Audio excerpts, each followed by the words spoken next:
e o Walter trabalham na Heineken, né? E o Aguinaldo trabalha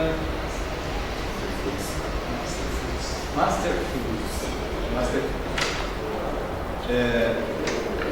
Então eles vão relatar para a gente um pouco da experiência deles em trabalho nessas fábricas e da experiência deles também como pessoas ligadas ao sindicato, mas não necessariamente o foco precisa ser esse, pode ser outro, mas enfim, eles têm muitas experiências importantes para relatar para nós, e pode ser outras experiências também, de outros trabalhos, em outros momentos históricos, e nós vamos fazer como sempre fazemos, vamos ouvir e depois fazer bastante perguntas, aproveitar a presença deles aqui e explorar a experiência e o conhecimento deles para que a gente também consiga aprimorar a nossa compreensão de mundo. Então, eu agradeço muitíssimo a vinda de vocês aqui. Eles vieram de Jacareí para cá, hoje especialmente para a nossa aula, com a intermediação do Lucas. O Lucas, que é nosso aqui estudante de graduação, e o que mais? E prepare-se, Prepare-se porque as perguntas são difíceis. Vocês estão acostumados com todo tipo de situação. Pois enfim, então, primeiro é isso, renovar muito o agradecimento. Não tem roteiro, é uma conversa, vocês se sintam à vontade, como nós também nos sentiremos a perguntar o que achemos importante. É isso aí. Eu vou sentar daqui, que aqui eu presenciei melhor. Se vocês quiserem usar aqui, tem que deixar e soltar aqui. Está funcionando. Pode ser. Isso está bem complicado aqui. O vovó não está acostumado a fazer essas coisas em vovó. Boa noite. Eu vou até falar em pé. A gente está acostumado a fazer assembleia na porta de fábrica, então é assim que a gente fala, acho que a gente fica mais à vontade assim. Bom, primeiro, queria falar um pouco sobre aquilo que a gente representa, aquilo que compõe o nosso sindicato. Então, são várias, nós somos do Vale do Paraíba, a sede principal do nosso sindicato fica em São José dos Campos, e a subsede em Jacareí, da qual as fábricas que a gente trabalha, além de Guararema, que é a fábrica do Aguinaldo. Nós somos uma categoria que tem por volta de 5 mil trabalhadores na base, as principais fábricas que compõem a nossa categoria. Então, nós temos a Heineken, temos a Ambev, temos a Master Foods, temos a J. Macedo, temos a PAN, aí também compõem as padarias, fazem partes, e várias outras empresas pequenas, mas do ramo alimentício.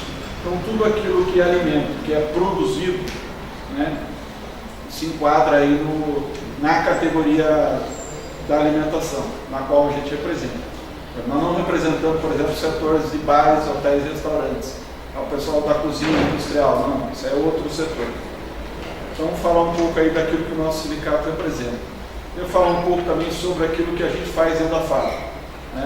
Eu sou operador técnico, então eu trabalho, quando eu estou dentro da Heineken, eu trabalho numa máquina de invase, uma máquina que coloca a cerveja dentro da lata ou dentro da garrafa.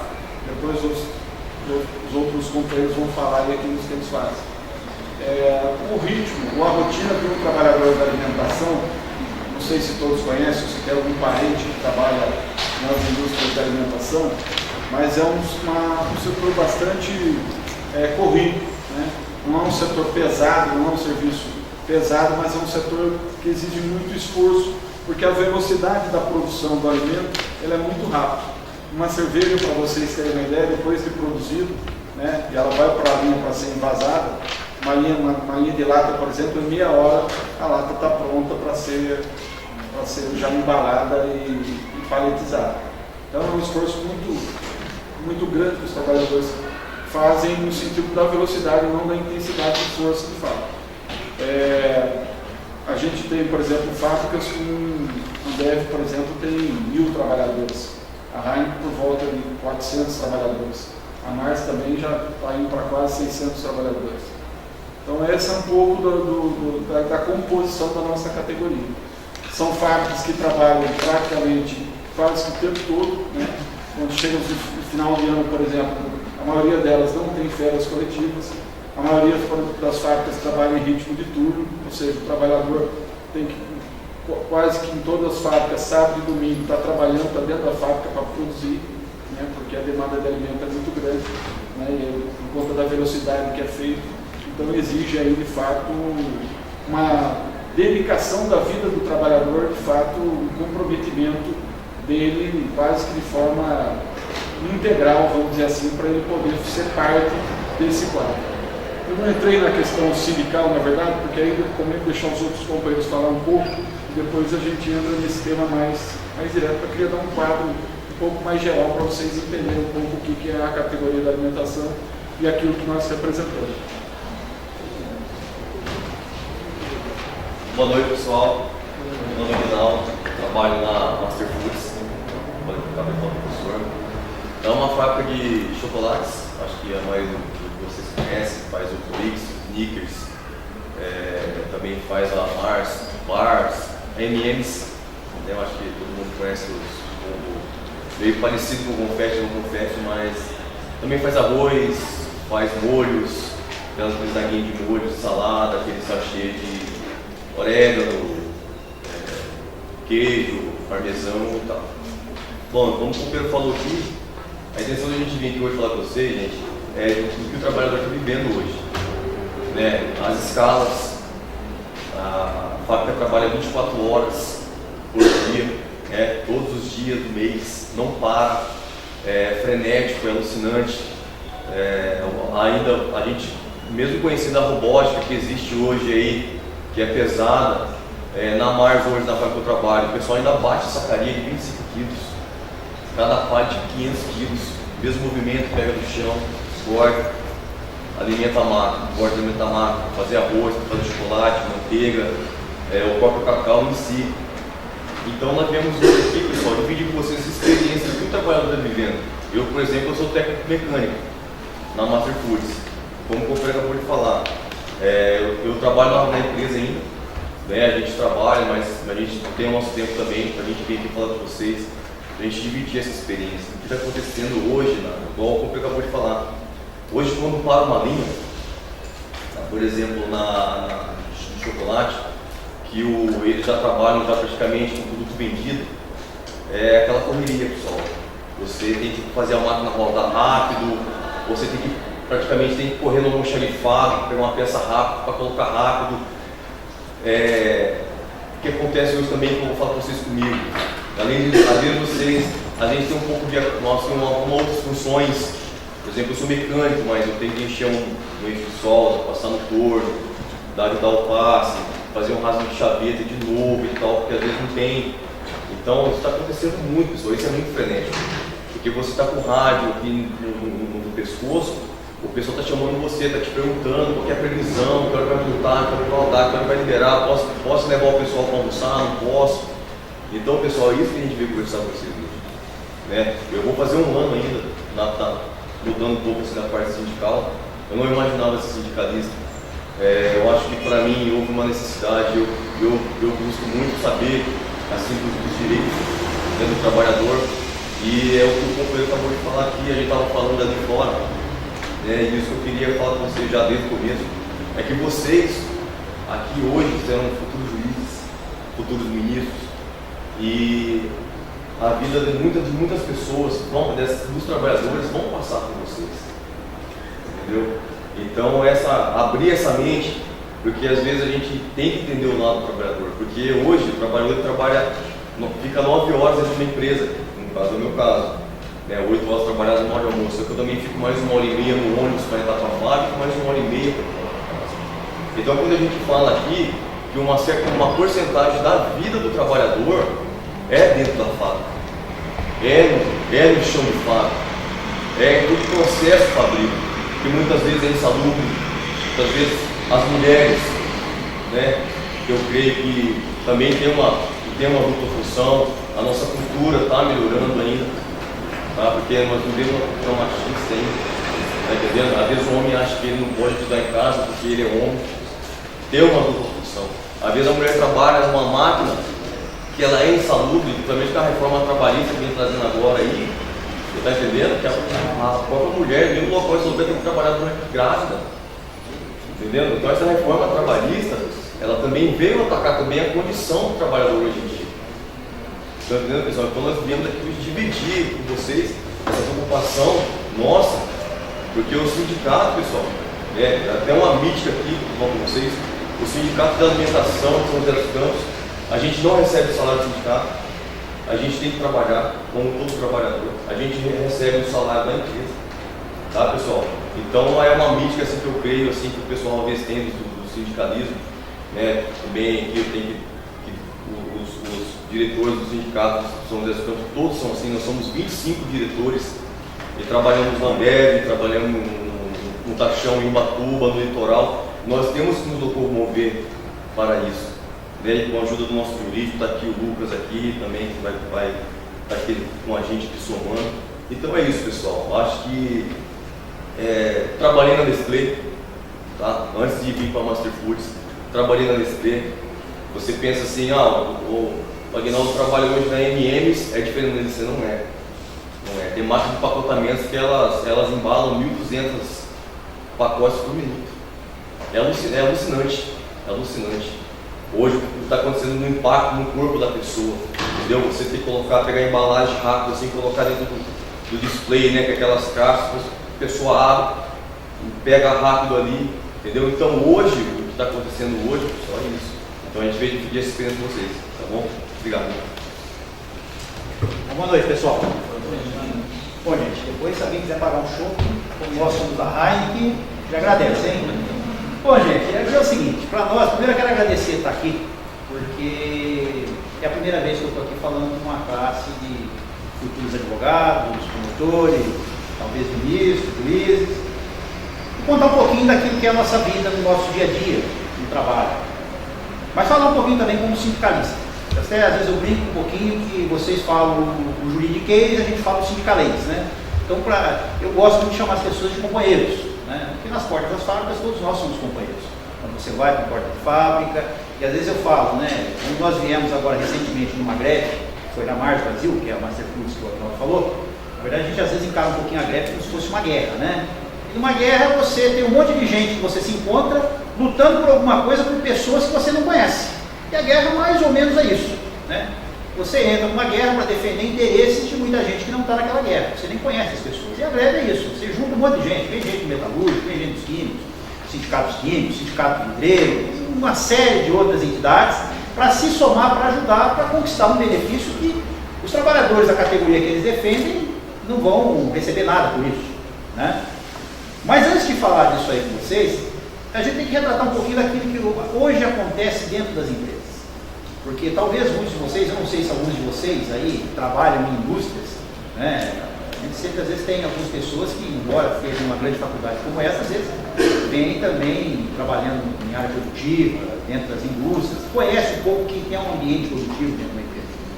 Mas hoje a gente enfrenta uma situação onde as empresas, elas ganham muito dinheiro, faturam muito. Embora a mídia diga que há uma crise, na verdade a crise ela afeta pequenas empresas, médias empresas, mas as grandes continuam faturando horrores. E a cada dia que passa elas encolhem mais ainda o mercado de trabalho. Essa é a grande realidade. Vou dar um exemplo para vocês, por exemplo, da Heineken. Eu estou há 22 anos na Heineken. Lá já foi Kaiser, depois virou Molson, depois virou Fenza, agora virou Heineken. Mas quando eu entrei lá 22 anos atrás, aquela empresa tinha 1.200 trabalhadores e produzia X produtos. Hoje ela tem 380 trabalhadores e produz 3 vezes mais. Aí muitos vão dizer o seguinte, que mas isso aí não é fruto da modernidade? Em parte, tá? Em parte. O problema é o seguinte, que a mão de obra ela reduziu muito e acabou sobrecarregando todos aqueles que ficam hoje trabalhando dentro da empresa.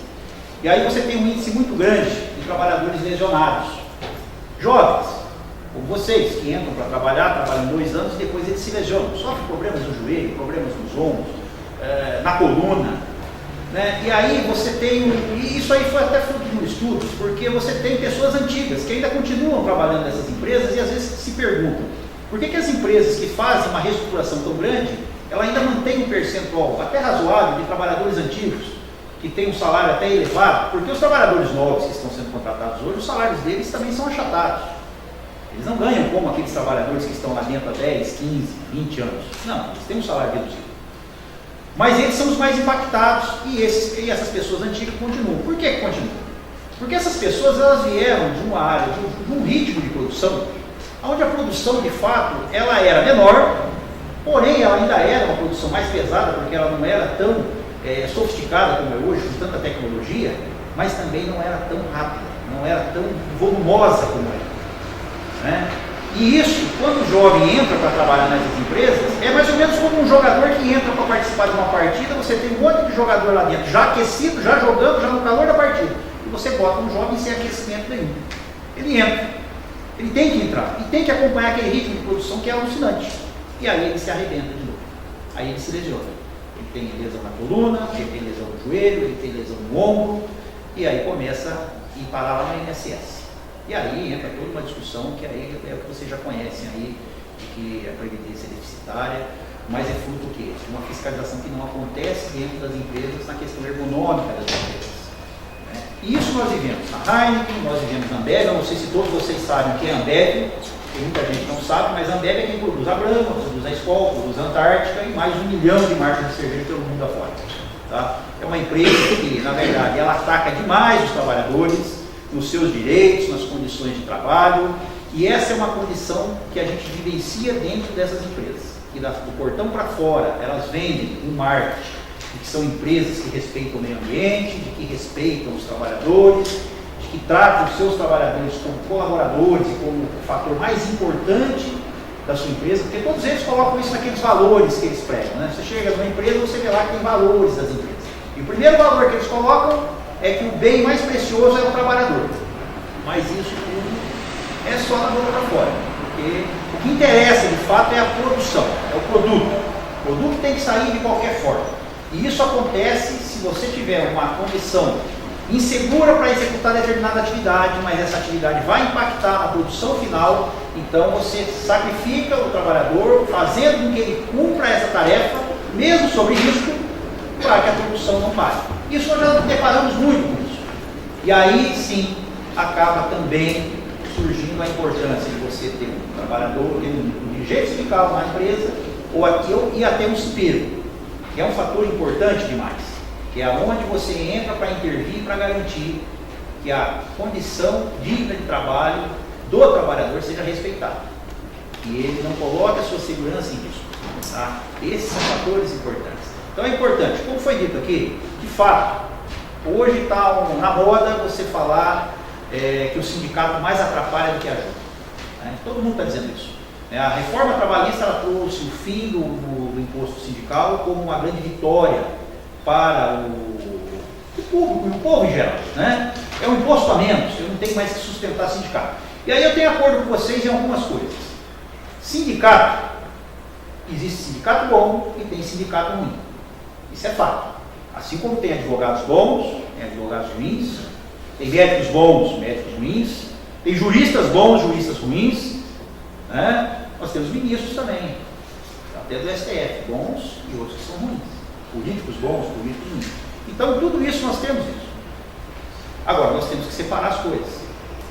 Nós não podemos colocar todo mundo dentro do mesmo balaio e aplicar a mesma regra a todo mundo. O problema é que hoje, essa questão que veio da reforma, ela atacou o movimento sindical no todo, prejudicando todos, inclusive aqueles sindicatos que tentam trabalhar para garantir a condição digna de vida do trabalhador, para garantir a negociação digna entre o trabalhador e o patrão.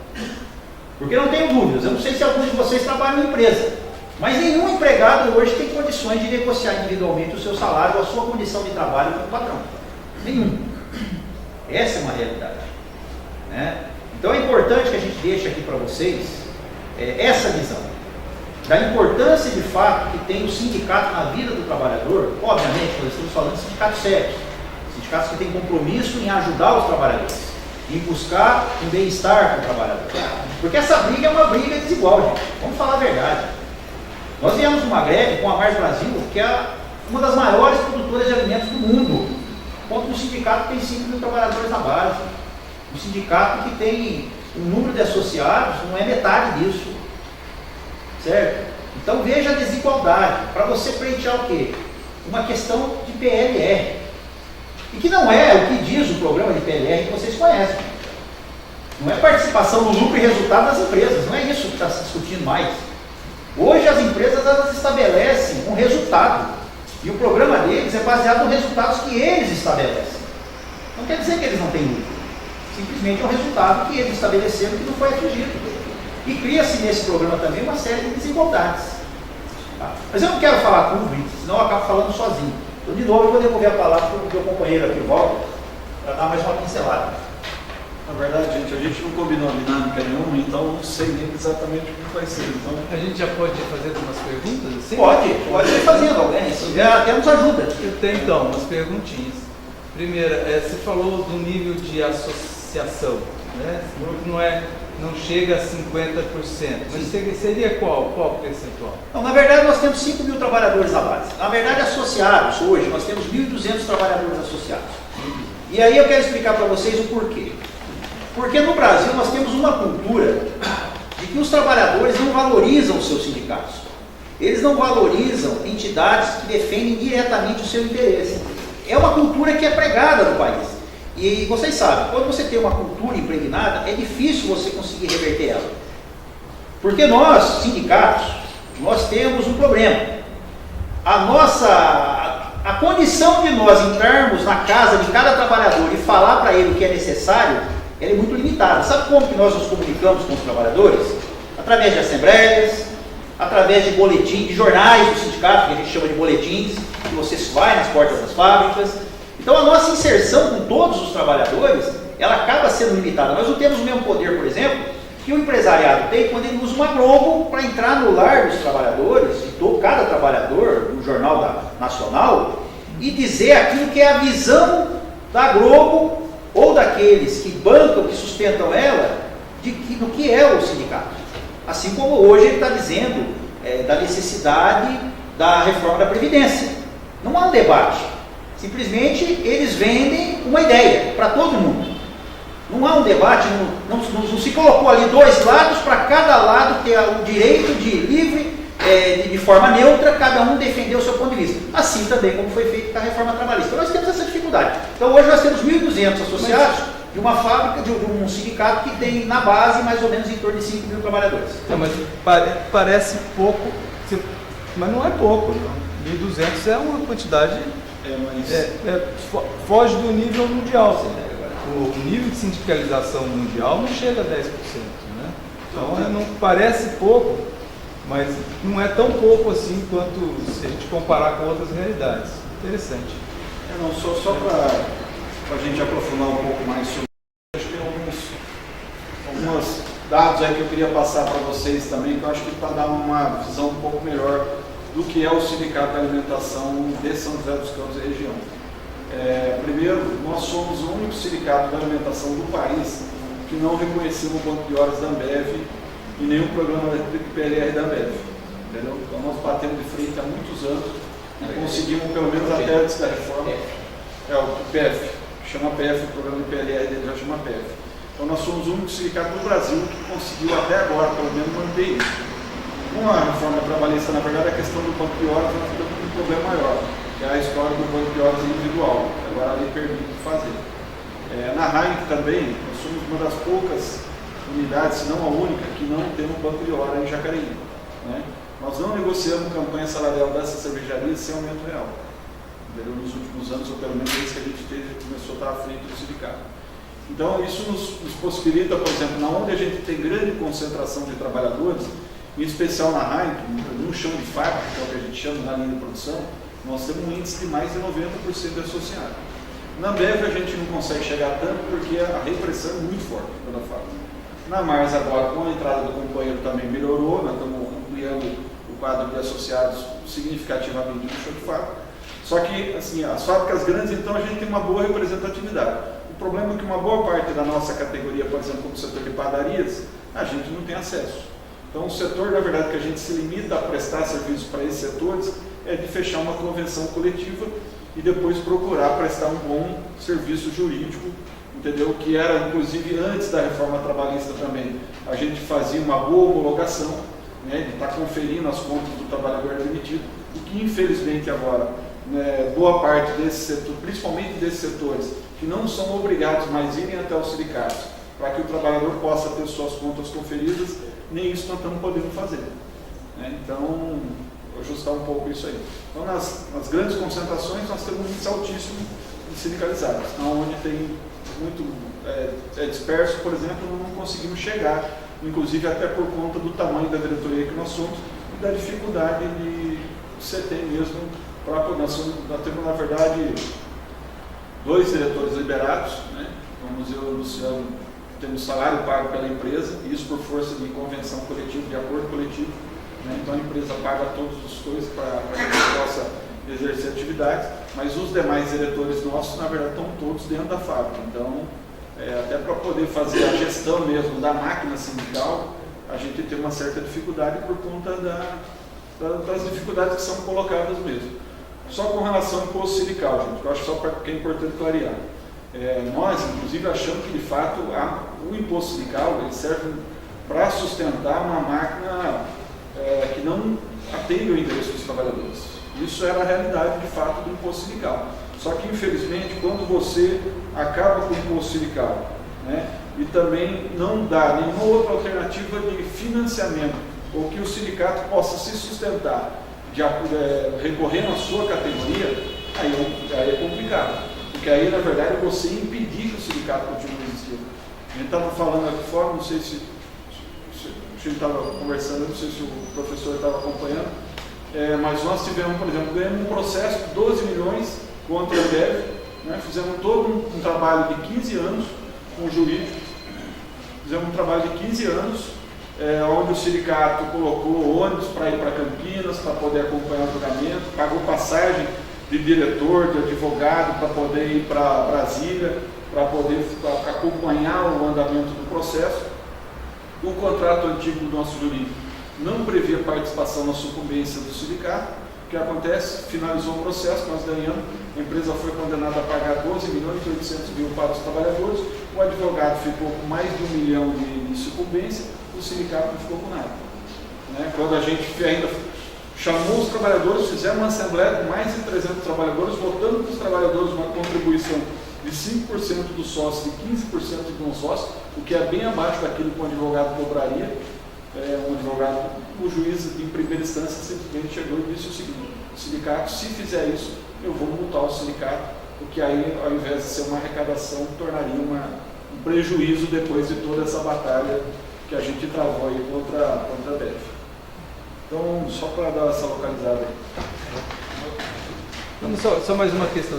É que você estava falando, estava fazendo a colocação da explicação do porquê se mantém os mais antigos. E acho que você não concluiu. Por que se mantém? Aí eu fiquei curioso. Na verdade, são 2 fatores. Na verdade, por quê? Porque os mais antigos, primeiro que eles têm, obviamente, uma experiência maior, e eles precisam dar respaldo para esse pessoal mais novo que está chegando. E o segundo, por incrível que pareça, gente, eles aguentam o tranco. Essa é uma realidade, tá? Eles aguentam. É aquilo que eu falei para vocês, eles já foram forjados, eles vieram acompanhando um crescimento de ritmo de produção ao longo dos anos. E se adaptaram, calejaram já naquele ritmo de produção que veio desde aquela era mais pesada até quando entrou na era que, vamos dizer assim, se torna um pouco mais leve, não muito, mas um pouco mais leve, mas uma produção também muito maior, muito mais rápida e muito mais volumosa.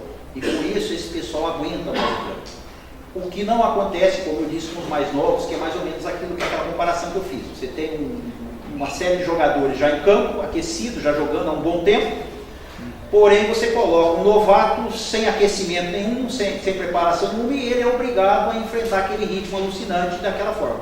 Vai indo, ele acaba sofrendo lesão, e aí acaba tendo todos aqueles problemas que eu já relatei para você. Por isso que ainda hoje as empresas mantêm um certo percentual de trabalhadores mais antigos. Vocês falaram de fábricas que trabalham 24 horas, você falou aí de internet e tal, eu tenho uma dúvida, como vocês conseguem realmente parar a fábrica? Em que momento, por mais que tenha esse número grande de associados, o pessoal realmente participa nessa questão de levantar uma greve para uma fábrica dessa de 24 horas? Nesse sentido, se vocês puderem explicar quanto vocês conseguem parar assim? Eu vou entrar no da Mars, professor. Aconteceu lá no dia 14 desse mês. Nós fazemos, vamos completar aqui, fazemos das assembleias. Primeiro, eu acho que vocês aqui sabem muito mais de lei, literalmente do que nós, mas na 10.101 ou 2000, que fala aqui da PLR. A fábrica montou uma comissão, né? E nessa comissão, vou explicar rápido e detalhado para a gente não puxar muito aqui, tá, pessoal? E o que aconteceu? Hoje o PLR da Mars, ele é atrelado ao salário. Nós defendemos, né, e no nosso ponto de vista, é que o PLR, ele é um ponto em comum, onde todo mundo trabalha para atingir aquele resultado, certo? O que aconteceu? E tinha uma satisfação muito grande dos trabalhadores da produção. Porque hoje você pega um trabalhador, um auxiliar, por exemplo, lá na Mars, na média de R$1.600. Então ele vai ganhar de PLR na faixa de R$2.000. E é a pessoa que trabalha no 6-2. Então o cara trabalha sábado e domingo normal, para ele pegar um sábado e domingo demora de 45 a 48 dias. Diferentemente da pessoa que trabalha na administração, gente, não estamos aqui falando de salário, estamos falando do PLR. Então isso causou um esgotamento muito grande, porque a pessoa que ganha 20 mil, pega 20 mil de PLR, ganha 30 mil, pega 30 mil de PLR. E o que acontece com isso, pessoal?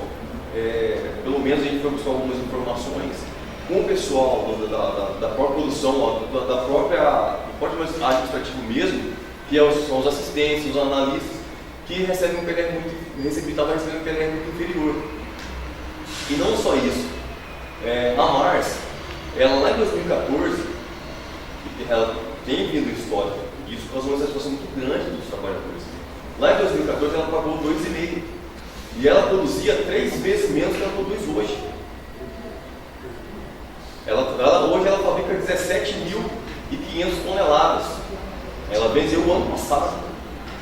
E as métricas que a empresa colocou, a métrica do ano passado era no mínimo 19% de crescimento e 34% para pagar o PLR de 100%, pessoal.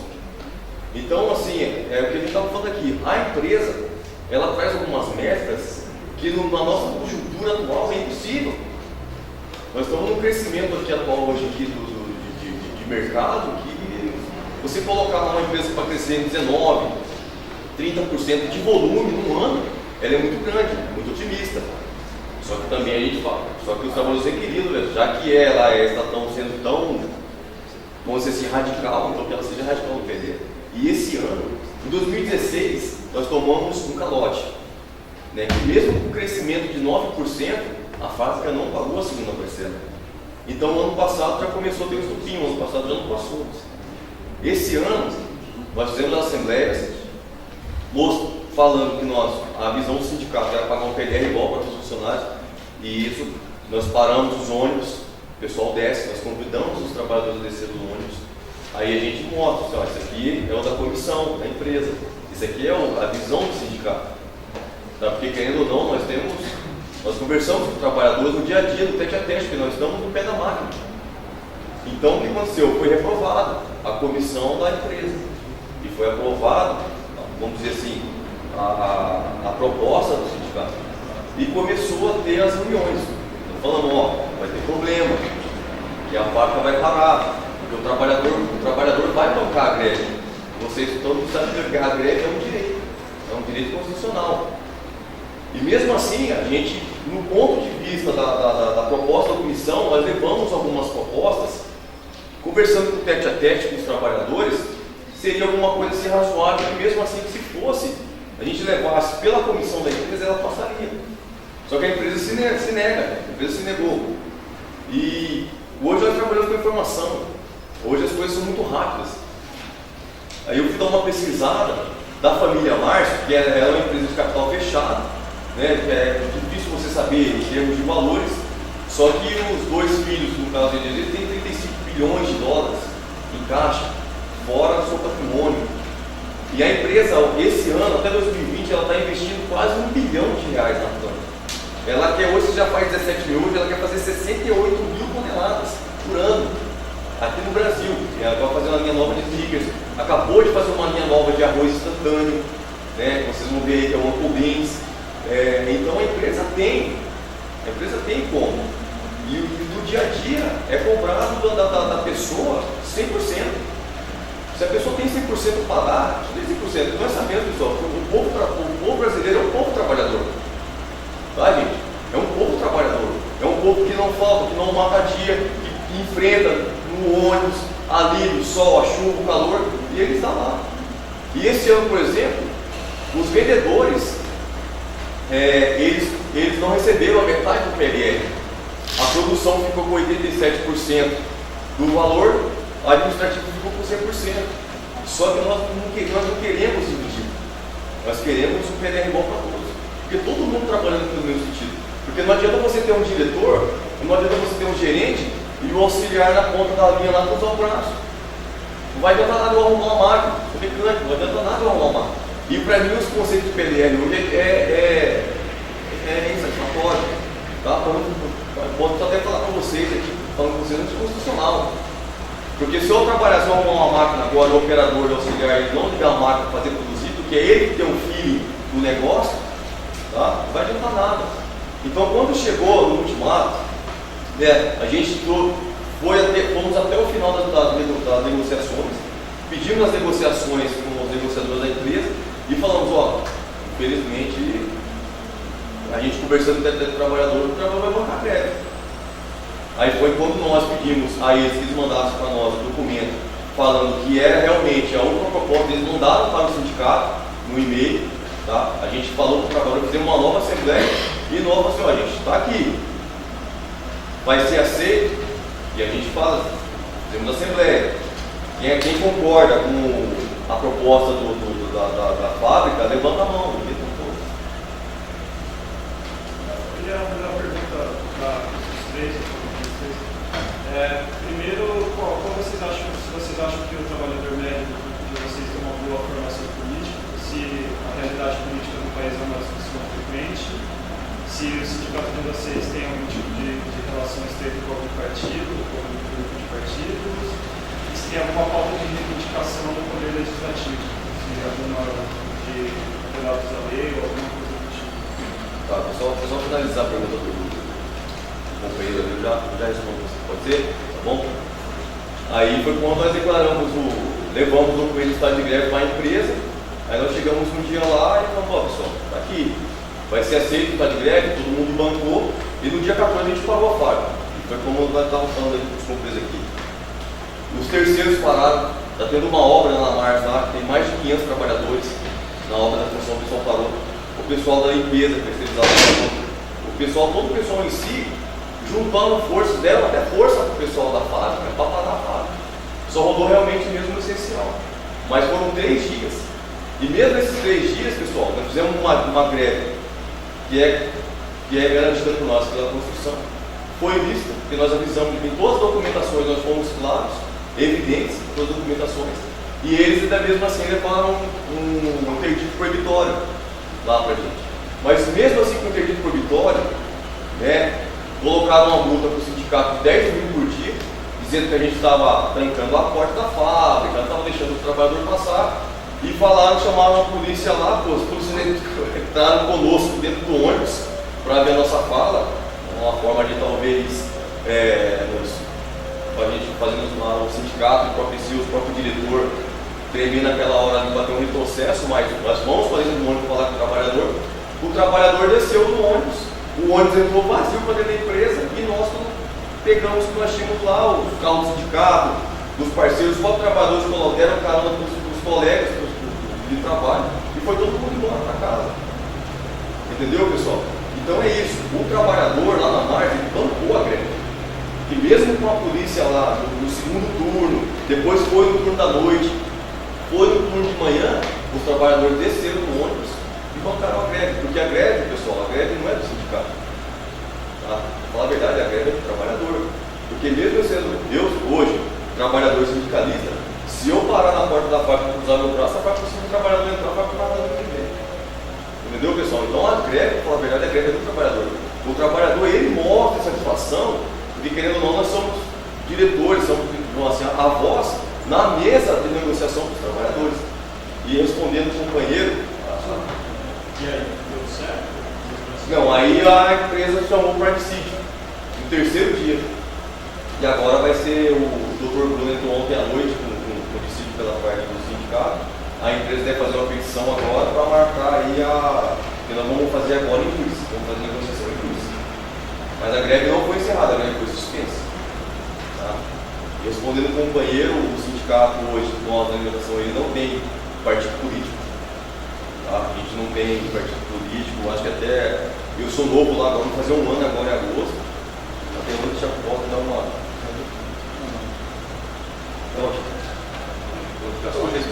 Vamos, assim, só para finalizar, então, até para reforçar a importância de fato daquilo que nós estamos fazendo aqui. Vocês viram assim, no final da história o que foi? No final, 3 dias de greve, 3 dias de luta de 600 trabalhadores, vai ser decidido no tribunal. Ou seja, um juiz que vai dizer quem tem a razão de fato com relação àquilo que está sendo requerido aí por conta de uma PLR mais justa. Né? É importante lembrar também nessa greve, foi importante o seguinte, no primeiro momento, uma juíza determinou, sem de fato certificar do que estava ocorrendo na portaria da empresa, ela deferiu um interdito lá para poder colocar a polícia lá e para acabar com a greve. Depois o tribunal derrubou. Né? Porque de fato havia um convencimento dos trabalhadores de que é isso, não tem como você determinar uma greve se você não fizer isso numa assembleia. Os trabalhadores de fato não devem consentir, pelo menos a maioria dos trabalhadores. Né? Que você define uma greve ou não pela maioria, e é verdade que nem sempre é por unanimidade. Não sei se alguém vai fazer essa pergunta depois, porque isso é uma coisa comum, né? E se questiona, aí o cara que quer entrar. Né? Acho que esse é outro debate aí a gente entra. Com relação ao que o companheiro coloca ali, o que eu acho que é importante colocar? Primeiro, a realidade do trabalhador, de uma forma geral, é de completa alienação, vamos dizer assim, em relação às questões que elas estão colocadas no dia a dia.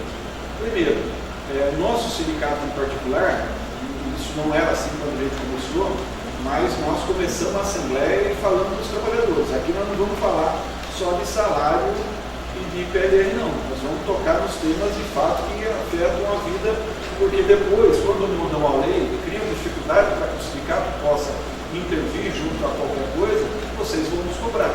Então nós queremos discutir o que o Congresso faz, o que o presidente Temer está fazendo, né, o que apresentou o tal do golpe parlamentar que na nossa edição ocorreu aqui nesse país, entendeu? Porque isso interfere na vida dos trabalhadores.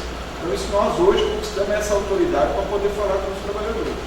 Mas infelizmente, mesmo a gente podendo fazer isso nas assembleias, que é você fazer isso 1 ou 2 vezes a cada 3 meses, a gente sabe que o trabalhador ele entra para trabalhar dentro da fábrica, muitas vezes não tem tempo para ler o jornal que pega, né? Chega em casa com problemas, o máximo que vai ver às vezes é ver o Jornal Nacional, entendeu? Ou discutir os problemas da família e tal. Então nós não podemos cobrar muito, nós temos que saber qual a dificuldade que tem. Eu sei que a grande maioria dos trabalhadores, por exemplo, não tiveram a oportunidade de assistir o Roda Viva quando o professor teve lá para discutir a reforma. Duvido. Você fala, orienta, mas essa é a realidade. Então é de muita dificuldade para que você possa levar de fato. Né? Não é à toa, por exemplo, que as pessoas tratam as questões com muita superficialidade. Isso é um fato. Com relação à identidade política do nosso sindicato, né? Na verdade nós somos 25, a grande maioria na verdade não tem, né? Alguns são filiados ao PSOL, né? Mas a grande maioria na verdade não tem militância. Eu em particular sou filiado ao PSOL e sou de uma corrente de resistência que é ligada ao PSOL.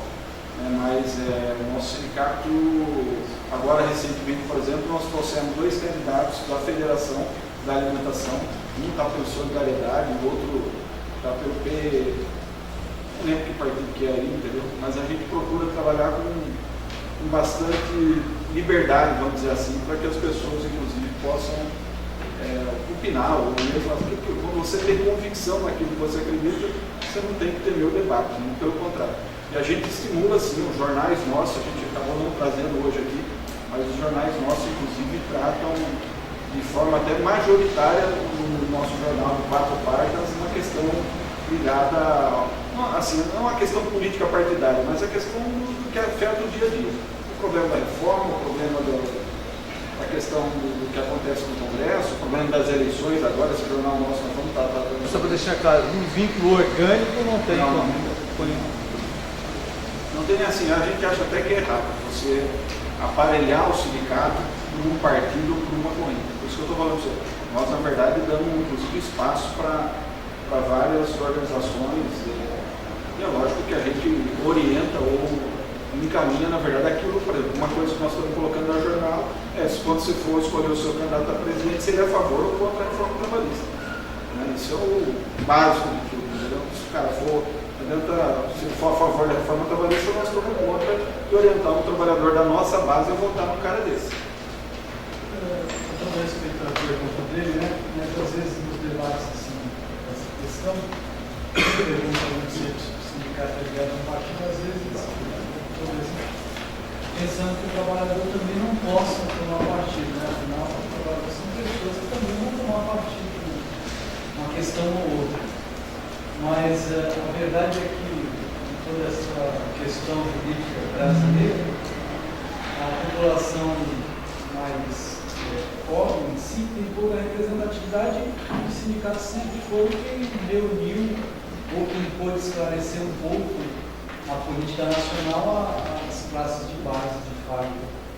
E essa reforma, com o intuito de acabar com a contribuição obrigatória, gera, sem dúvida, um enfraquecimento do sindicato e um enfraquecimento dessa representação que existia, independente do partido ou não, os trabalhadores têm o seu direito de mobilizar politicamente. Quanto a essa negativa da restrição da contribuição obrigatória, vocês já têm sofrido de fato, diminuição? Por exemplo, o Brasil não ratificou a Convenção 87 da OIT, que era o sindicalismo livre. E alguns defendiam que se o sindicalismo fosse livre, permaneceriam os sindicatos que fossem atuantes e aqueles que, de fato, a gente sabe, tem os ruins, desapareceriam. Vocês já começaram a sentir algum enfraquecimento? Trabalhadores requerendo o fim da contribuição obrigatória? Bom, antes de eu responder você, deixa eu responder uma questão que ficou faltando dele. Ele colocou se há uma pauta nossa para o judiciário, né? O legislativo. O legislativo, né? Na verdade, vou ser muito sincero para você. A grande pauta que hoje os sindicatos têm é de que a reforma trabalhista ela seja revogada. Porque nós entendemos que diversos itens da reforma são inconstitucionais. Né? Na verdade, já se provou que a reforma ela não cumpriu aquilo que, na verdade, venderam, que era a geração de emprego, ela não gerou emprego, né? Ela precarizou a qualidade do emprego. E diversos itens que estão ali estão afetando demais a classe trabalhadora. Então, a grande pauta do momento do movimento sindical e da própria sociedade é a revogação da reforma trabalhista. É uma tarefa fácil? Não, não é uma tarefa fácil. Porque nós sabemos os interesses que estão envolvidos nessa reforma. Uma reforma que ela foi feita a toque de caixa. Ela foi feita de uma forma relâmpago. Outras reformas com muito menor importância foram consultadas. A sociedade foi consultada, foi feito plebiscito. E uma reforma da importância da reforma trabalhista, não houve essa consulta nenhuma. Ela foi tratada de uma forma comum, de uma forma corriqueira. Né? Então, de fato, essa é de fato hoje a pauta que hoje os sindicatos fazem. É uma reivindicação de que haja revisão dessa questão. Tá? Com relação ao que ele está falando ali, né, assim, do impacto que essa mudança na questão do imposto sindical traz para os sindicatos. Sim, nós já estamos sentindo, tá? Porque, obviamente, é fato que, como eu falei aqui, nós temos, cada associado nosso, ele contribui com 1% do seu salário, tá? Obviamente, eu vou deixar bem claro para vocês que o ramo da alimentação não é o ramo que paga melhor. Obviamente que você vai pegar as empresas grandes, Heineken, Mars, Ambev, J. Macedo, essas empresas têm um salário melhor. Um salário que você pode colocar na média, vamos dizer assim, colocando tanto os mais antigos como os mais novos, uma média salarial de R$3.000. Então você coloca aí 1%, você tem uma arrecadação de R$30 por trabalhador. E aí nós temos as empresas menores, que pagam o piso do salário, que na maioria das vezes não chega a R$2.000, é R$1.500 um piso salarial. E eles praticam piso. Então, esse pessoal paga R$15. Nós tínhamos fonte de receita, 3 fontes de receita. O associativo, que ainda temos, contribuição sindical e os associativos. E os confederativos, que na maioria das vezes é praticado em padaria, porque não tem como você ter inserção. Padaria funciona mais ou menos como construção civil. Você não consegue ter inserção em todas as padarias. Você imagina aqui em São Paulo quantas padarias você tem. Imagina como você vai fazer assembleia em todas as padarias. Né? É inviável. Então, você visita algumas sim, você identifica algumas que tem problema e você atua naquelas que tem problema. Então, nós tínhamos essas fontes de arrecadação. Hoje, nós já temos contribuição sindical na Jacareí. Então, se mantém o associativo.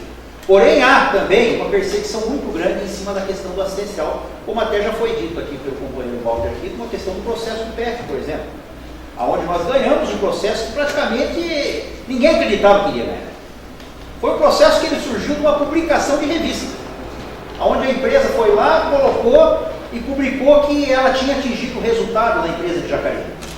Só que quando foi pagar o PF, ela não pagou. E aí nós tínhamos esse recorte que ela havia comunicado que havia atingido o resultado. E nós acreditamos nesse processo e entramos com essa ação para poder requerer a premiação dos trabalhadores, porque eles faziam jus a essa premiação. E foi uma batalha de 12 anos. 12 anos, né? 15 anos. De 15 anos. Aonde o sindicato, uma fábrica, que fruto da repressão, ela não tem 10% dos associados. Ela não tem 10% dos associados.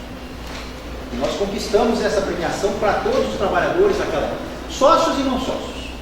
Depois de 15 anos, aonde o sindicato teve despesa, gastou, toda a custa processual foi por parte do sindicato, e fizemos uma assembleia dos trabalhadores quando nós conseguimos esse resultado. E pegamos o consentimento de cada um, por escrito, assinado. Muitos deles diziam o seguinte: eu pago essa contribuição para vocês com gosto, porque eu não acreditava que vocês ganhariam esse processo para nós. E aí a mando da Ambev, 80 trabalhadores que eram empregados dela, foram acionar o juiz que estava de férias. Imaginem vocês qual trabalhador consegue acionar um juiz que está de férias para ele emitir uma liminar proibindo o sindicato de cobrar a contribuição. Isso foi a mando da Ambev. E aí nós não pudemos cobrar de ninguém, nem daqueles que haviam autorizado. Não era apenas os 80 que estavam se recusando a contribuir. Nós não pudemos cobrar nem dos que tinham autorizado. E ainda assim, alguns desses trabalhadores, eles recebiam e aí eles doavam, eles iam no banco, eles, e depositavam na conta do sindicato de contribuição. Então essa é a condição que o sindicato enfrenta hoje. Então, de fato, o fim da contribuição sindical afetou em muito. Não é que nós somos favoráveis à contribuição sindical, gente. Vamos entender só uma coisa. A contribuição sindical, quando ela foi instituída como uma forma de cabresto para os sindicatos naquela época. Assim como a maioria, muitas das coisas que hoje a gente enxerga como melhorias na nossa vida, na verdade elas foram instituídas de uma forma de colocar um certo limite, um certo cabresto no povo. Essa é uma realidade. E a contribuição sindical foi uma forma de você travar o sindicato. Né? Durante muitos anos ela funcionou e vários sindicatos, não são poucos, se alimentaram dessa contribuição sem dar nenhum retorno para os trabalhadores. Isso é fato também, assim como eu falei aqui. Você tem sindicatos bons e tem sindicatos ruins. Não dá para você mentir, é fato. Mas infelizmente aqueles que são bons, eles estão sentindo a falta desse dinheiro para poder investir na luta em prol do trabalhador. Porque o jornal do sindicato, que é feito, é dinheiro.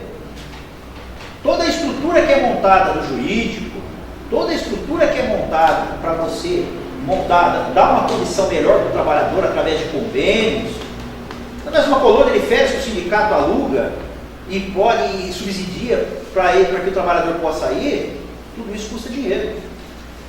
Você montar um sindicato com funcionários para atender os trabalhadores quando ele precisa ir lá, custa dinheiro. E é óbvio que a contribuição sindical, nesse sentido, fez muita falta. O problema não é esse. Nós não queremos a contribuição sindical de volta. Nós queremos que deem condições para que o sindicato possa discutir com a categoria a forma de financiamento da entidade. Em assembleia, estabelecer com os trabalhadores. Queremos essa liberdade, e que não é dada para o sindicato fazer isso. Tá? Não é dada.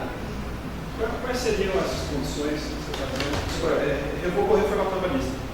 Aí, quais seriam as condições de trocar a contribuição sindical obrigatória por outras alternativas? Quais alternativas e condições seriam? Por exemplo, nós podemos fazer a contribuição negocial. E além da contribuição, quais outras modernizações você acha que a CLT poderia ter, revogando a reforma trabalhista? Quais as modernizações que a CLT poderia ter? Na verdade, o que se diz é o seguinte: muito se fala que a CLT ela é ultrapassada, né?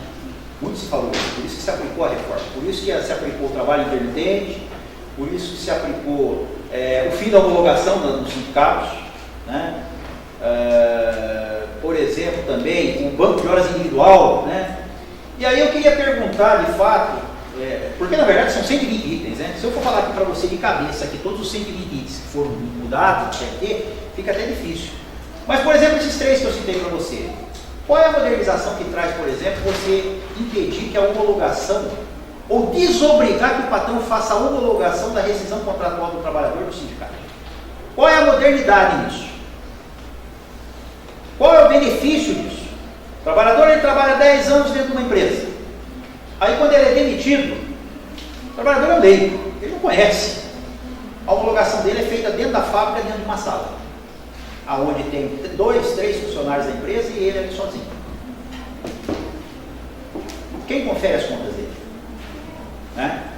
Antes era obrigatório. O trabalhador ia no sindicato fazer as homologações e o sindicato cumpria esse papel. E nós podemos falar isso porque nós cumprimos e cumprimos até hoje nas empresas que homologam conosco, porque algumas empresas nós temos essa obrigatoriedade na convenção, no acordo ou na convenção. Algumas nós não temos, e essas fogem. E aí você sabe o que acontece? Isso nesse caso. O trabalhador, depois que faz a homologação e que recebe lá, ele vem do sindicato conferir se está certo. Então deixa eu aproveitar aí que você falou isso e colocar o Lucas aqui na nossa conversa. Que aí o trabalhador volta lá para conferir se está certo e vamos imaginar, não está certo, ou está certo, mas aí tem outras coisas e tal, e aí passa pelo jurídico e o jurídico diz, olha, tem aqui uma possibilidade de entrar com uma reclamação trabalhista para pleitear tais e quais direitos. Eu não sei desde quando o Lucas está trabalhando lá no sindicato, desde quando? De março. Desde março. Então, a lei da reforma entrou em novembro, você não tem essa comparação do antes para agora, né? Mas talvez eles possam também te ajudar nessa resposta. Vocês percebem esse trabalhador individualmente com medo de entrar com uma reclamação trabalhista? Ou por causa dos custos, da questão referente lá aos honorários, esses custos processuais, eles estão com medo, esse medo aumentou ou não? Ou se não sentem esse efeito? Não, esse como efeito da reforma? Não, existe esse efeito. Existe esse efeito. Existe esse efeito. Nós trabalhamos para quebrar um pouco esse receio deles. Mas tem concretamente? Tem. E esse é um outro tema, inclusive, até da pergunta do rapaz ali, que aí eu quero também colocar mais esse hoje que me veio aqui agora. Por exemplo, essa questão da cobrança das custas do processo por parte da sucumbência do advogado da empresa sobre o trabalhador. E aí eu pergunto, isso também é modernidade? Porque aí se fala muito o seguinte, não, mas havia um abuso, nos processos trabalhistas, né? Gente, nós temos um juiz para analisar essa questão. E aqui ninguém está aqui para dizer, para defender abuso. Veja bem, nós não estamos, nós defendemos o direito do trabalhador. Nós também não estamos defendendo aqui que o trabalhador age de forma irresponsável. Tá? Deixar bem claro isso. Uma coisa é bem diferente. Nós defendemos que o trabalhador possa buscar aquilo que é justo. Agora, se há abusos, obviamente que cabe a quem vai julgar determinar. Se de fato há abuso, então se aplique a punição onde há o abuso. Agora, não foi esse o sentido da coisa. A questão foi, de fato, de diminuir ao máximo as reclamações trabalhistas. E aí nós temos um monte de trabalhadores que têm questões justas para reivindicar e têm receio de reivindicar. Fruto da reforma trabalhista também, que trouxe a modernidade. E aí eu pergunto, qual a modernidade do fato dessa reforma? Banco de horas individual.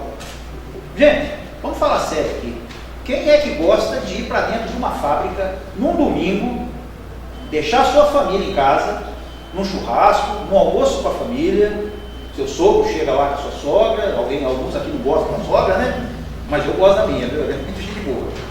Mas, um almoço em família, e aí você tem que sair para ir trabalhar no domingo. Normalmente, quando você vai trabalhar para ganhar hora extra, você já vai contra gosto. Mas tem aquele consolo de que, pô, eu vou trazer um dinheirinho a mais para casa, por quê? Porque eu preciso mandar uma máquina de lavar. Porque eu preciso comprar uma televisão nova, porque eu preciso pagar uma dívida que está ali me atormentando a cabeça. E o pobre paga a dívida, né? O pobre paga, o pobre fica atormentado se ele está devendo. É verdade essa.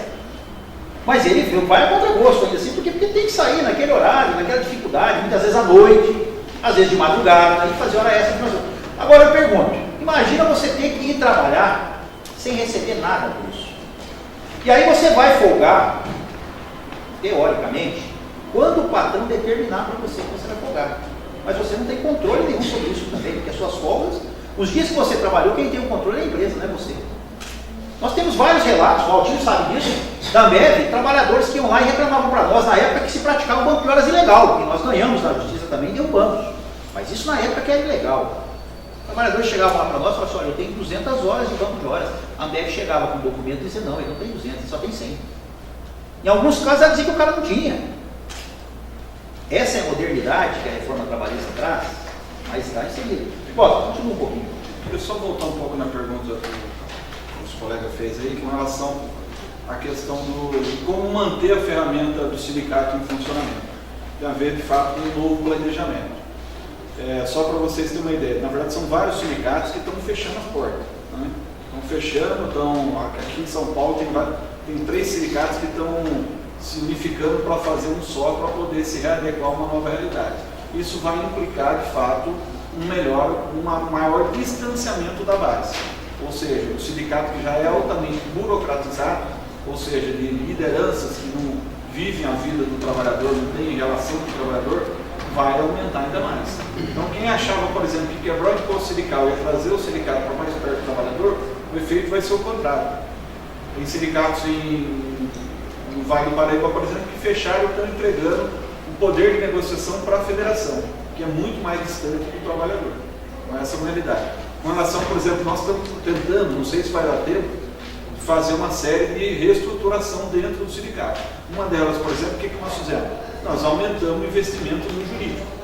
Ao invés de cortar ou precarizar, na verdade a gente estava com um jurídico mais precário e nós entendemos o seguinte, que aqui é uma fonte de receita para poder sustentar essa marca. Então nós dobramos o gasto do sindicato, trouxemos aí um jurídico mais em conta. Vocês que são da área do ramo aí devem conhecer, o Dr. César Brito em Brasília está nos assessorando hoje, junto com o Bruno aqui em São Paulo, o Lucas e o companheiro deles, né, que é um importante advogado da área civil em São José dos Campos, porque nós acreditamos que isso pode ser uma fonte de receita para o sindicato. Né? Aqui é andar na contramão mesmo. Eu digo que eu não sei se vai dar tempo, porque de fato, se essa reestruturação toda ela não permitir que a gente conclua, assim, junto com a reestruturação jurídica, uma reestruturação na imprensa que nós estamos colocando, para despertar maior interesse do trabalhador nessa ferramenta. Né? A gente está, por exemplo, a gente começou a tomar frente do sindicato, na verdade, nessa gestão, porque a gente até estava no sindicato, mas não tinha o protagonismo que nós temos hoje. Nós estamos assim, melhorando o controle sobre a contribuição do quadro associativo nosso. Entendeu? Então, são várias ferramentas, na verdade, que nós temos que aumentar o investimento para poder ter um controle financeiro para poder manter essas Eu tenho 3 perguntinhas, se me permitem. Primeira, se esse banco de horas individual, se já está ocorrendo em algumas fábricas, assim, concretamente. Segunda, se trabalho intermitente, se já está ocorrendo ou não, né, no setor. E terceirização, se está ampliando, se está estabilizada, em que medida esses 3 fenômenos, como que está se verificando no concreto. E qual é uma quarta ainda, mais complexa, qual a percepção dos trabalhadores, eles próprios, com relação a essas figuras aí? Bom, vou falar da terceirização. A Mars, por exemplo, ela antes da reforma, ela pegava os trabalhadores temporários 3 meses e depois já efetivava os trabalhadores. Hoje, com a terceirização, os trabalhadores estão perdendo alguns benefícios. Por exemplo, o trabalhador que trabalhava direto pela empresa, pela Mars, ele recebe 75% do medicamento, né, que ele pega na farmácia, ele tem um vale alimentação, ele tem nós temos um convênio médico bom, e também abraça a família, né, no caso, e o terceirizado hoje não tem nada disso, entendeu? E o terceirizado hoje ele entra com um salário menor do que essa foi eu acho até, falando um pouco do que ele falou.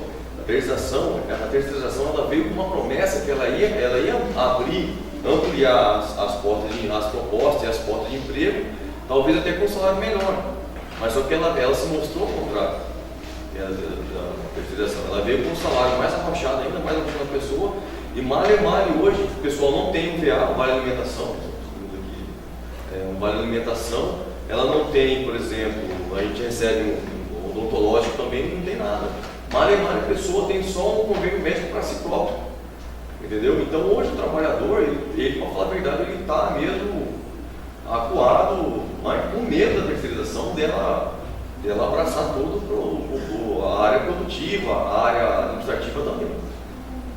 Né? Da parte que o professor perguntou a Ambev, ela está começando a colocar lá um banco de hora individual. Só que a gente entende que esse banco de hora, eu peço para vocês colocarem no lugar do trabalhador. Depois eu tenho que falar mais uma coisa um pouco ainda dele. O trabalhador, a pessoa, né, igual o companheiro falou aqui, às vezes a gente entra numa fábrica com o segundo grau, né, agora aí mudou o nome aí e tal, mas o cara tem 2, 3 filhos, quando você chega a passar um banco de hora individual, você, o seu gerente, o seu coordenador, dentro de uma sala, a pessoa não vai falar que não. Entendeu? Porque você tem medo. Ainda mais hoje a gente está vendo aí que está um rombo aí. Nós temos mais de 14 milhões. A imprensa fala 14 milhões. Eu acho que para mim é muito mais. Tá? Tem gente melhor que tem isso daí. Então, a pessoa fica com medo de perder o emprego. E sabe que tem bastante gente na fora. Então a pessoa não vai falar que não vai assinar. Porque ele sabe que depois amanhã ele vai ser caçado. O cara vai mandar 1, 2, 3 embora para ter uma pressão em cima da produção, e isso acontece. Infelizmente isso acontece. A gente sabe que infelizmente a nossa cultura ela não é das melhores. Entendeu? Então isso acontece nas das fábricas. A segunda pergunta intermitente. O trabalho intermitente, pelo menos na nossa base, a gente ainda não. Provavelmente padaria deve estar aplicando já, principalmente com padeiro, por exemplo. A gente não. É mais difícil de acompanhar por conta da. Mas isso aí com certeza vai ter. Cada padeiro, por exemplo, vai de madrugada, faz o pão, vai embora para casa e volta à tarde para fazer o pão à tarde. Eu acho que onde não tem proteção de acordo, não tem jeito. Não dá ideia. De fábrica mesmo não está tendo. Não, no chão de fábrica era mais difícil. Na área produtiva, assim, onde a gente tem uma inserção maior, fica mais difícil eles fazerem, até porque também nós temos isso amarrado em acordo ou convenção. Agora, obviamente que às vezes no setor administrativo, onde eles usam inclusive a questão do PJ, né, que é pessoa jurídica, provavelmente eles estão fazendo isso. Tá? Mas aí eu vou falar para vocês, há uma dificuldade grande, e aí é uma questão até relacionada um pouco de política, de fato, do próprio trabalhador, dele entender um pouco a relação dele com o sindicato, a relação dele com a política que influencia o trabalho dele no dia a dia. Nós temos uma dificuldade muito grande no setor administrativo. Parece que é um setor, vamos dizer assim, um pouco mais graduado, um setor um pouco mais sofisticado da empresa, porém há uma resistência muito grande em você conseguir fazer uma discussão bastante ampla com esse setor. Eles aceitam com muita facilidade aquela ideia de que eles são donos da empresa, né? De que eles são parceiros de fato da empresa, né? E, na verdade, ao longo dos anos que a gente acompanha é que eles acabam sendo, muitas vezes, os mais penalizados, né? Porque a gente até brinca, em uma assembleia, uma vez que nós fizemos dentro da Heineken, nós até falamos para eles, olha gente, vocês é o único setor que vocês são obrigados a custear o próprio uniforme. Porque o setor da produção, muitos deles ganham mais do que vocês e quem custeia o uniforme deles é a empresa. Mas vocês têm que pagar. Se vocês vierem trabalhar 2 dias ou 3 dias com a mesma camisa, o seu patrão já, opa, peraí, essa camisa aí faz 3 dias que eu estou vendo ela. E é uma realidade, gente. Não, vamos falar a verdade. É uma realidade. Isso nós estamos falando para vocês porque é relato de pessoas que trabalham no setor que a gente vê. É o cara que trabalha sentado aqui e o chefe trabalha de frente com ele. Tá? Mas é um setor muito resistente a essa questão. Com relação, quando a gente fala da questão política, é uma dificuldade, gente. Há uma cultura nesse país que não se discute política. E o povo comprou um pouco essa ideia. De que não, eu não quero discutir política, eu não discuto política. O problema é que tudo o que se faz nesse país aqui tem relação com política. A escola, a condição da faculdade que vocês estudam, a condição do filho do trabalhador, o feijão que ele coloca na mesa, tudo isso é relacionado à política. Não política partidária, mas a política em si. E nós temos a obrigação de fazer essa discussão. O companheiro ali perguntou se o nosso sindicato ele tem alguma relação com o partido. Não, nosso sindicato é livre. Nós temos aqui o companheiro do PSOL, alguns outros já saíram candidatos a vereadores por outros partidos, mas a grande maioria é neutra, ela é livre. Porém, é uma obrigação nossa fazer a discussão política com o trabalhador. Fazer a discussão do que está acontecendo. Por exemplo, não sei aqui se vai criar alguma polêmica, mas a questão do Lula, por exemplo.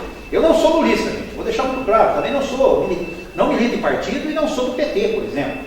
Mas eu não tenho acordo com o que estão fazendo hoje com ele. Não tem acordo, certo? Acho que o que estão fazendo com ele é cerceando a ele o direito de disputar a presidência. Tá? É simplesmente uma manobra política que estão fazendo contra ele. Que inclusive a própria ONU já se posicionou contrária e orientou que não faça. Né? Então nós temos que fazer essa discussão com o povo. Sabe por quê? Porque às vezes quando você acha que isso é normal fazer com ele, amanhã vão estar fazendo com nós também, com vocês. Porque se estão aplicando esse tipo de regra, de punir sem provar um cara que é ex-presidente da República, imagina o que vão fazer comigo, Luciano, dirigente sindical da Heineken. O que vão fazer com vocês. Certo? Então, é o método que está errado. Está errado isso que estão fazendo.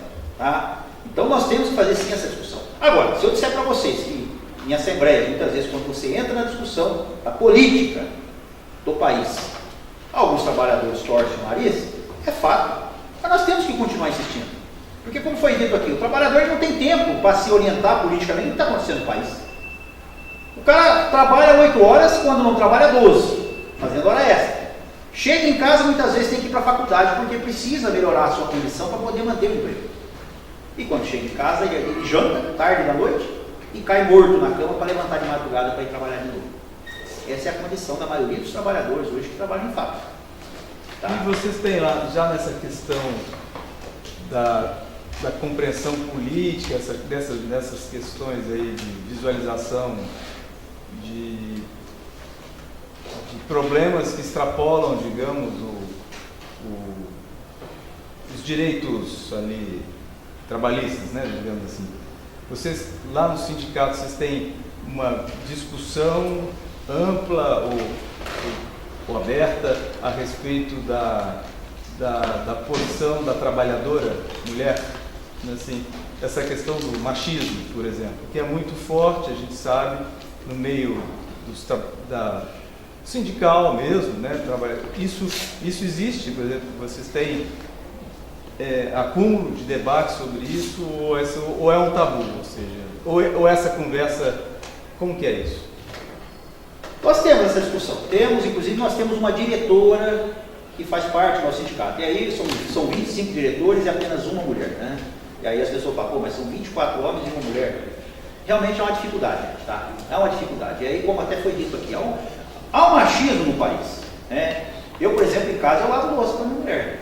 Tá? Não lavo roupa porque eu não sei lavar roupa, mas eu lavo louça, às vezes ajudo ela a varrer a casa e tal. Faço. Mas ainda assim é muito pouco, vamos falar a verdade. Minha mulher, ela trabalha. E ela cuida também de 2 filhos. Ela faz janta, faz almoço, quer dizer, trabalha fora e trabalha em casa. Eu, na maioria das vezes, trabalho fora. Em casa, dou uma ajuda para ela. Mas ainda assim é muito pouco em relação a tudo que ela faz. E aí a gente vai falar assim, poxa, mas dentro do sindicato só tem uma mulher. E aí vem aquela dificuldade. Muitas vezes tem um marido. Fala, você vai para o sindicato? Quantos homens tem lá? Não, você não vai, não. Então há uma dificuldade, inclusive, de trazer mulheres para o sindicato, gente. Essa é uma realidade. Nós temos algumas fábricas na categoria nossa que a grande maioria é homem, tirando o setor administrativo. Independente da sua análise pessoal, que eu digo, existe discussão institucionalizada sobre isso? Eu quero saber, independente da avaliação que vocês fazem sobre o problema, se isso é pauta, essa eu quero saber. Então, isso nós temos, na verdade, no nosso jornal, inclusive, uma coluna da mulher. Então, por exemplo, todo jornal sai um tema sobre a questão da mulher, né? E são temas, inclusive, assim, espinhosos, vamos dizer. Agora nós estamos nesse jornal agora discutindo a questão do aborto, da repercussão que foi a questão da Argentina. Estamos colocando. É a questão da desigualdade salarial, entendeu? É para a gente colher informações sobre o que é das experiências, né?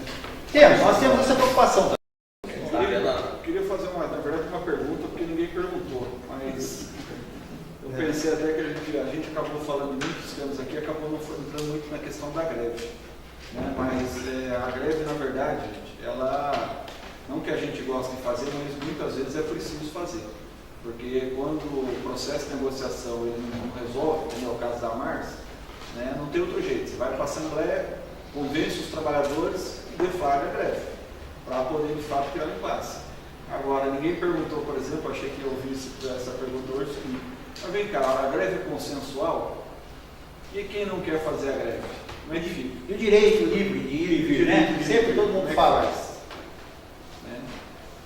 Então, eu queria, assim, como que a gente trabalha? Eu acho que é importante, porque amanhã, né, alguns de vocês aqui, como já foi colocado, podem se tornar juízes, e de repente vai estar julgando aí, talvez não do nosso sindicato, mas do outro aí, uma questão de interdito, ou mesmo com relação a essa questão aí de ser legal ou ilegal uma greve, uma luta, infelizmente um processo de negociação que acabou tendo que ir por esse caminho, né?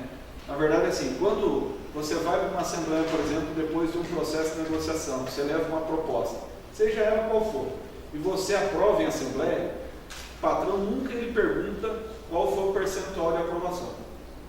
Foi 51%. Para ele está bom, porque aprovou o acordo, o sindicato vai lá, acata a decisão da assembleia e assina o acordo.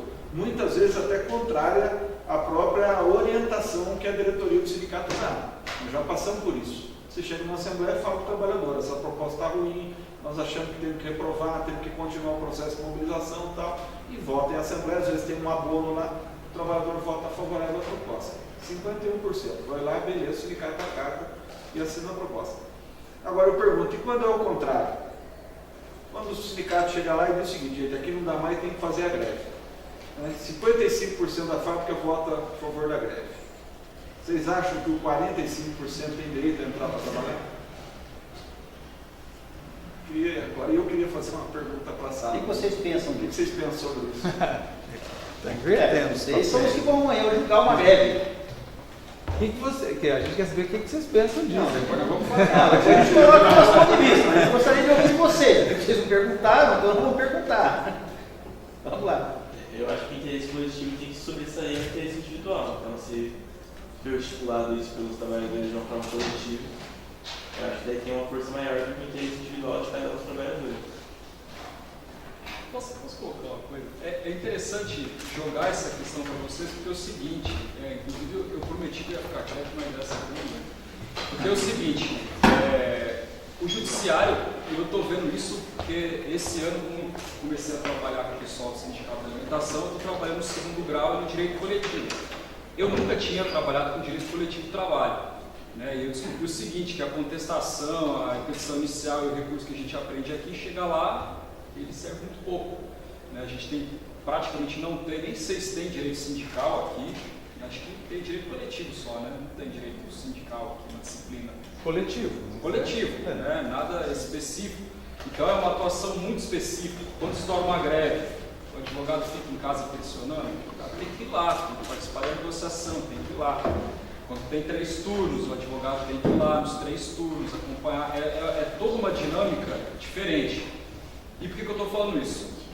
O judiciário, pelo menos as ações que nós temos lidado ultimamente com greve, principalmente com relação à greve, o judiciário se mostra extremamente contrário, né? Então, é isso, a gente faz esse diálogo, né? Tenta estudar, tenta fazer uma petição boa, mas a verdade é que se reproduz isso que está colocando aqui. Se é 50% mais um, aprovou, beleza. Agora, quando é greve, não, mas os 45, eles não têm direito de trabalhar? Está lá, eles têm direito de trabalhar? Ou a gente vê algumas coisas, por exemplo, né? Aqui, ó, o desabafo do advogado do sindicato, né? Você tem um trabalhador que está concorrendo a uma eleição sindical, ele está registrado como dirigente sindical e a empresa vai lá e demite.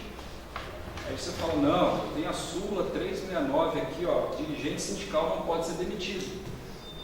E aí o juiz não dá. E aí o pessoal ligando, doutor, e aí, reintegrou? Aí você fala, não reintegrou. Mas doutor, você não falou lá na Assembleia que tinha a súmula? Pois é, o juiz não reintegrou. Então por que eu estou dizendo isso? Eu acho que quando se fala de greve, existe um tabu enorme, pelo menos essa é a minha percepção, né? Atuando no segundo grau, no coletivo. Quando a gente fala de greve, é isso, é um tabu enorme, interdito proibitório. A greve começou hoje, amanhã de manhã já tem interdito proibitório, greve, 200 metros da fábrica, não chega ninguém, a polícia está lá, né? Inclusive que foi o que a gente passou na greve da Maras agora. Quer dizer, o judiciário, pelo menos esse judiciário que está aí, boa parte dele é muito reticente a essas questões de greve, né? Então, às vezes você chega com um argumento, você chega com uma súmula, você chega com uma coisa pronta e bate contra, né? Então, acho que é extremamente pertinente assim, esse debate, principalmente aí. Mas essa turma aqui é a melhor, é o que tem de melhor aqui na faculdade. Pelo menos eles até agora não apertaram a gente um pouco. Mas, gente, eu queria até falar um pouquinho com vocês. Deixa eu só adiantar uma coisinha muito rápida. É que nós temos um horário, né? E a gente tem que respeitar também essa questão pertinente ao horário. Que horas são? 9h32. A aula vai até as 9h30. Então daqui a pouco o pessoal tem outros compromissos que tem que respeitar também. Uma pena, viu, gente? Porque a gente ia ficar aqui mais tempo conversando e debatendo alguns assuntos. E nós adoramos, né? Porque vocês trouxeram muitas informações extremamente úteis para as nossas percepções, como eu falei, percepções de mundo, são muito relevantes. Então eu, em nome de todo mundo, eu reformulo o agradecimento, que foi muito importante, e vocês têm aí a última palavra para essa despedida, né? E dizendo que estaremos sempre abertos aqui para recebê-los aqui na faculdade. Bom, eu acho que eu gostaria de agradecer muito a recepção de vocês. Foi uma experiência nova para mim, acredito que também para eles. Foi muito legal, tá? Em outras oportunidades, se a gente puder vir aqui contribuir um pouquinho com a nossa história, com aquilo que a gente vive no nosso dia a dia, pode ter certeza que a gente vai estar aqui presente. E obrigado a vocês aí. Vocês não apertaram muito a gente aí, mas agradeço a atenção de vocês. Queria agradecer rapidamente a todos vocês, e agradecer também em especial ao professor, que para a gente do meio sindical, na verdade, é uma autoridade aí, né? E muito reconhecida, e que a gente, uma honra, inclusive, poder estar aqui hoje participando desse evento, atendendo esse chamado do professor. Queria deixar para vocês aqui, inclusive, um convite, se quiserem conhecer o sindicato ou uma experiência aí, né? Conhecer um pouco da estrutura, conhecer um pouco mais de perto. Acho que fica o convite aí para vocês também. Né? E acho que foi muito válida a oportunidade, né, de poder estar aqui hoje com vocês. Espero que a gente, na verdade o tempo foi curto, né? A gente acabou deixando a história da greve no final, para poder falar um pouco da polícia e do rolo todo, mas quem sabe numa próxima oportunidade. Mas quero só agradecer a atenção de vocês. Tudo foi dito, eu agradeço também, pessoal.